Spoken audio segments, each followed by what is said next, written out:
Last time na nasa Tagaytay tayo, nabanggit ko na it's given, it's automatic na pag nandito tayo, kailangan may baka dish.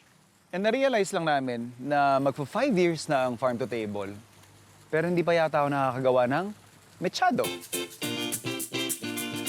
So yun ang request ng team, na magluluto tayo ng version ko ng mechado. So, I'm sure ilang beses na itong pinauulit-ulit itong katanungan na to. Ano bang pagkakaiba ng mechado sa afritada, sa caldereta, sa mga tomato-based na dishes? Caldereta, merong liver spread. Afritada, tomato-based na may patatas, carrots. Ganon din naman yung iba bang natin nabanggit.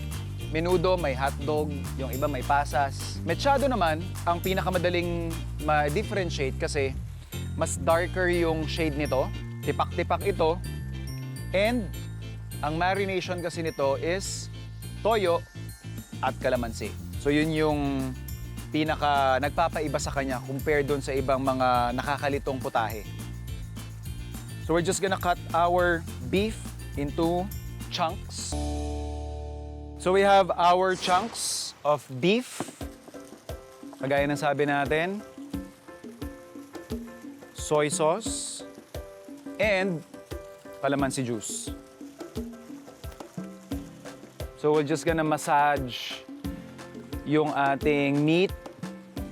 Kukot lang natin doon sa ating calamansi and soy sauce marinade. Ideally, you'd wanna marinate this for at least 3 hours, preferably overnight.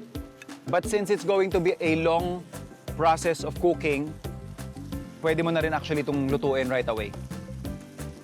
So habang nagmamarinate yan, let's just prepare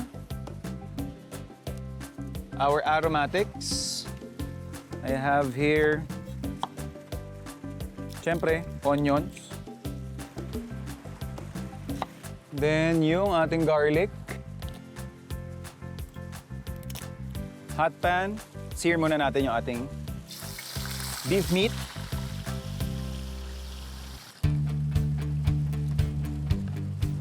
Lagyan na rin natin yung ating sibuyas, tsaka bawang.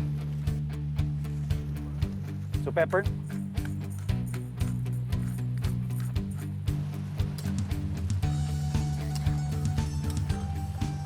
Lagyan lang natin yung tomato sauce natin. And we will bring this to simmer. Tapos prepare na rin natin yung iba nating gulay.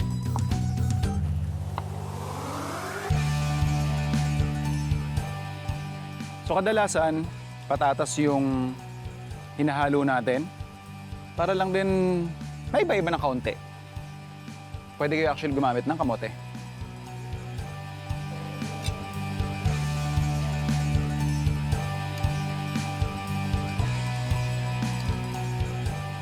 Laurel.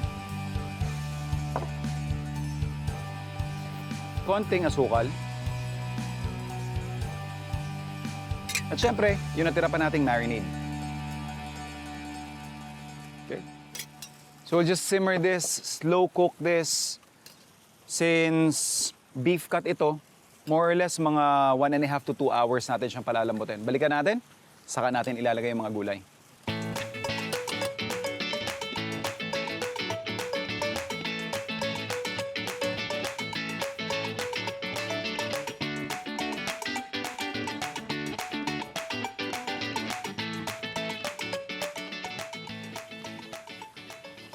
So we've been simmering our beef for about 1.5 hours na.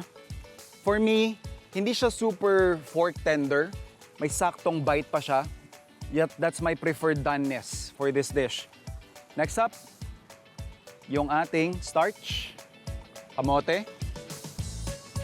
Sama na rin natin yung ating carrots.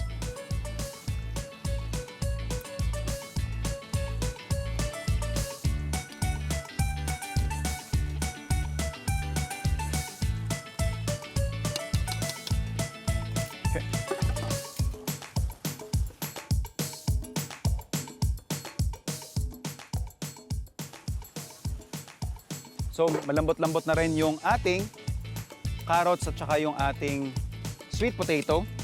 let's finish off the dish by adding our bell pepper. Yan. Pwede tayo mag-serve.